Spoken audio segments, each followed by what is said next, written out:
This video is all about how I'm planning to clear my loan almost 1 year early. And it's not by me earning loads of money, it's not by me having multiple streams of income, but actually by changing how my money is structured, what my money goes towards, and just being a bit more disciplined in myself.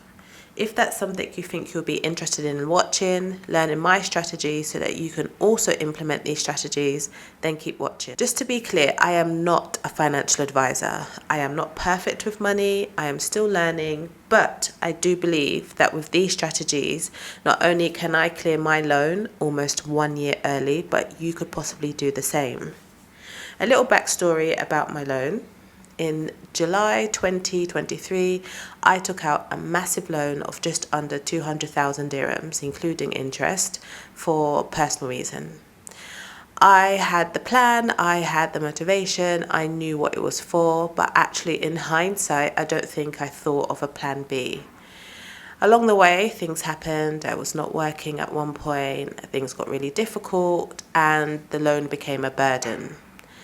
It is now January 2026. The final payment for my loan is meant to be June 2027. However, I will be paying off this loan by September 2026. So that's almost 1 year early. The loan payments per month, including the interest, is a standard payment of 4,066 dirhams. The first thing that I would say is really important to do, budget. And in order to budget, you need to be very clear on your finances. You need to know exactly how much money you have coming in every month and what your outgoings are. When you're clear on your budget, you can then be more strategic and more clear about where it is you're trying to go and make the necessary steps as well.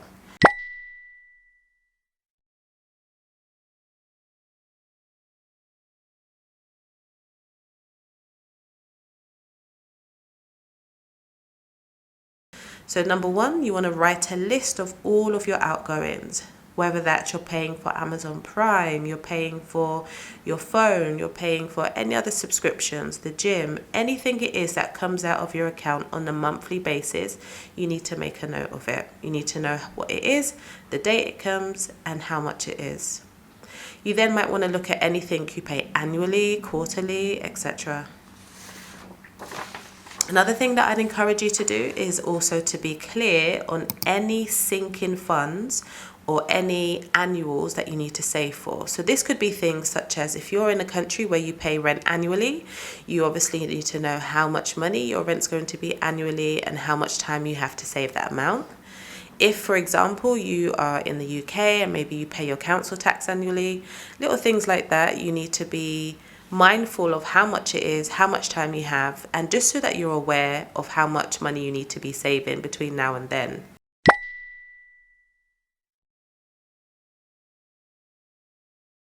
Now, the idea behind your budget is you need to know where your money is going every month.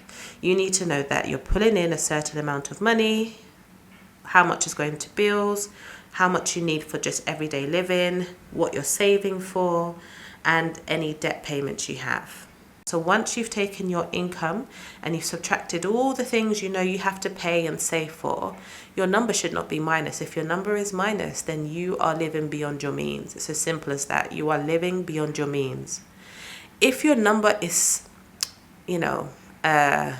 very close to zero, meaning if you don't have much left over, like if you literally spend everything on bills and everything on savings or sinking funds, that may not be the end of the world. But what I want to encourage you to do is look at your budget, look at your expenses, and think about what is a need and what is a want. All of the extra expenses, you got to decide. Do you really need it? If you're somebody that has like Amazon Prime, you have all of these other like Netflix and all of these other shows and Disney or whatever it is that you might watch or use for entertainment. Do you need all of them? If you're somebody that's paying for a gym membership and you don't even use the gym, you don't go, you say you're going to go and you never do. Again, that's an extra unnecessary expense. Be realistic. Maybe for you, it's just best that you go out for walks or you work out at home, for example. but get rid of the unnecessary expenses, the unnecessary expenses and the unnecessary spending. For now, remember, we're working towards clearing our debts. Once you've done your monthly budget, then what you need to do is you need to check in with that budget every week. So after I've done my monthly budget, every week I will do a weekly budget. That's basically where I take the money that I need for each week and I make it clear in my weekly spread. So I'll write down how much money I'm putting towards petrol, how much money I'm putting towards food shopping, how much money I'm putting towards personal or fun money. If I know I'm going out at the weekend, I'll make sure I've got money put aside for that particular event. Or if I know that actually I need to be putting money aside for an upcoming expense, maybe I know my council tax is due in a few months, so I need to make sure I'm putting money away for that, then I'll put that into my weekly budget if it's not already in the monthly. If I know that I need to pay something, I'll make sure that I've listed it in my bill section. And the key thing here is to remember, it's not forever. It may seem very limiting, especially if you're used to spending frivolously. It may seem very limiting, but remember, it's not forever. It's just until you can get yourself out of debt. Number 1, get real about your finances. 2, create a budget. 3, get rid of any excess payments, unnecessary subscriptions, and things you're paying for that you just don't need. Money you have left over at the end of each month, you put that towards your loan payments. Now, it really depends on your budget. You will have to look at your budget. You will have to look at what you can realistically live off and see how much is left over. Maybe you only have $100, £100, 500 dirhams left over at the end of each month. That's fine. You could throw that as to extra debt payments. Every little helps. Maybe you've got a bit more money, or maybe you have significantly less, or maybe after you've actually worked everything out and you've looked at what you really need, you realize that actually, if I want to pay my loan off early, I'm going to need to generate more money. So this is option 2, creating an extra stream of income or increasing the income you have.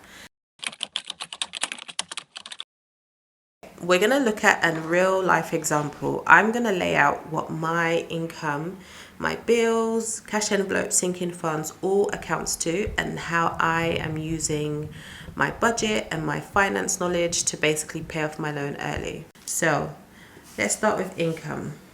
I have one stream of income at the moment. I do sometimes do tutoring, which is an additional stream of income. I started tutoring when I was a teacher. I'm no longer teaching now and my salary has increased. However, when I was a teacher, my salary was lower.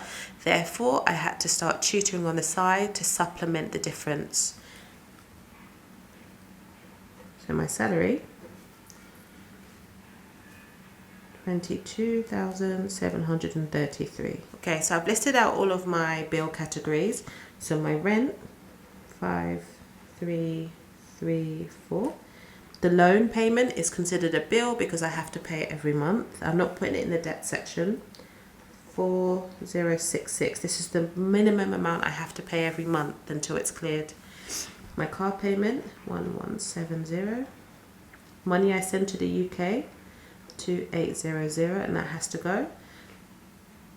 Internet payment, 292, and I'm very much aware that that will go up. It's 292 for the first 6 months, so in a few months this will increase, but I factor that in. Utilities is an estimate. I'm going to put 350. Gym, 199. YouTube payment, 27. This is all in dirhams, by the way. I earn in dirhams. I live in the UAE, so we pay in dirhams. Again, for my cooling services, I'm going to estimate. I'm just going to put 170, and I always estimate higher than what I think it would be. So I realistically think it would be about 150. However, I'm going to go above. It's another tip. Always budget and go slightly above, unless you know for sure that your payment is the same every month. I always go slightly higher than what it could be, just again so that I'm covered. It's best to have excess than to be short of anything. Phone bill, 189. Now if we add this all up, bills total 14,597. If you then subtract that from your salary, that leaves me with 8,000 136 dirhams. Now, to be clear, before I move on, any of the bills you see here is my bare bones, meaning I have gone through, I have gotten rid of excess payments I was making. There were some things I was paying in excess and I've gotten rid of it. This is what I would pay, for the most part, monthly. Yeah, all of these are what I would pay on a monthly basis and have to be paid. Now, if we go down to cash envelopes, this is basically the money you need to hand on a weekly basis. So I know on a weekly basis I need money for fuel, and I need money for groceries, and then I also like to put personal, which kind of doubles up as like fun money, but personal, just money for my own self. Now this is I'm going to treat this as a monthly budget to make it easier.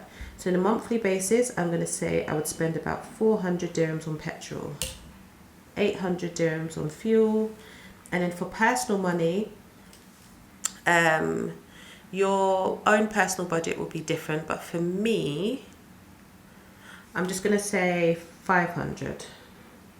17, that's 1,700. 1,700, and if I minus that from what was left up here, that takes us to 6,436. Sinking funds, if I mentioned this before, I'm sorry, I'm going to repeat myself. Sinking funds is basically anything that you save for that you know could possibly come up as a burden in the future. So for example, I drive a car. I know that, God forbid, but one day something might need to get done to the car. I might need to do some work on the car, or health is a bit different because we have health insurance with the company I work with, but you, for example, might know you need to save up for unforeseen health issues where maybe you need to go to the doctor or the dentist, or maybe even like you want to get like some sofas in the future, or whatever it is thinking ahead, thinking about the money you need to save for things that are going to come up in the future. I'm not going to do sinking funds yet. I'm going to go straight to savings, and I always do this when I budget because I think savings trumps sinking funds for me. So for savings, I'm just going to put savings, and I'm going to put 1,500. Now if I take the previous calculation and minus 1,500, that leaves me with 4,936. I'm going to write it here on the side. Now, this is where I'm now going to go back to my sinking funds, because sinking funds, it's good to have sinking funds, it's good to think for the future, but because we're in grind mode, we're trying to pay off our debt early, I am going to just undercut my sinking funds. And what that means is I'd love to be able to put 500 into every category, but I can't. So I'm going to try and put, as best as possible, at least 100 to 150 in all of my major categories. To make my numbers nice and even, I'm just going to take off this 936 here. All right, and I'll explain why in a second. I'm going to take this 936. So I know no matter what, my sinking funds needs to total 936. Now, again, this is just me doing a rough budget just for the sake of showing you how I would do it on a monthly basis. So I've got my sinking funds categories here. I know they need to equal 936, so I'm just going to keep it simple. I'm going to put 200, 4, 600, 7, 8, 9. Now, to put it all together, I had my salary of 22,733. My bills came to 14,597, which would have left me with 8,136. My cash envelopes or cash on hand came to a total of 1,700 dirhams, which would have left me with 6,436. I know that my sinking funds needed to total 936, so I'm going to subtract 936. That leaves me with 5,500. Then for savings, I only want to put a total of 1,500 towards my savings for this month. And the amount left would be 4,000 dirhams. Now, this 4,000 dirhams is all going to go as an extra debt payment.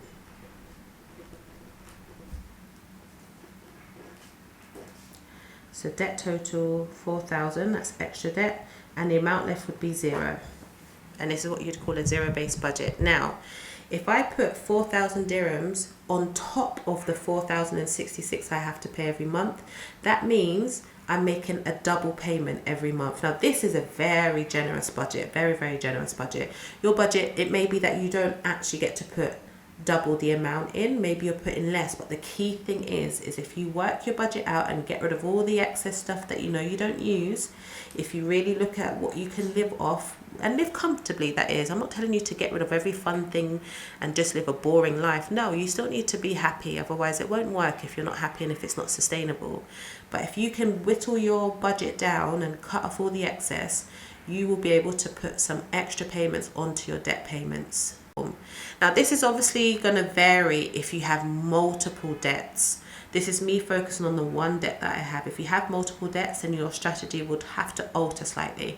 Maybe the amount you have to go towards extra debt will need to be split, or maybe you're doing the debt snowball method, maybe you're doing the avalanche method, and again, that would impact where that extra debt payment will go. In my next video, I'll talk about how we can use the debt snowball method and the debt avalanche method to pay off debt quicker. I'll do another talk through of those methods, and then I'll show you a live example of how I would use the debt snowball or the debt avalanche method to pay off debt. I hope this video has been somewhat helpful. If it has, then drop a comment down below.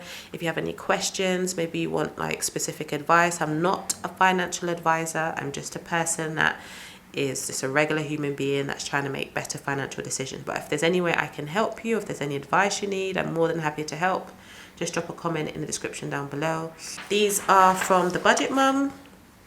She's a very popular YouTuber here, and she's got like a wealth of resources on her website, and these are like some free printables that I've got.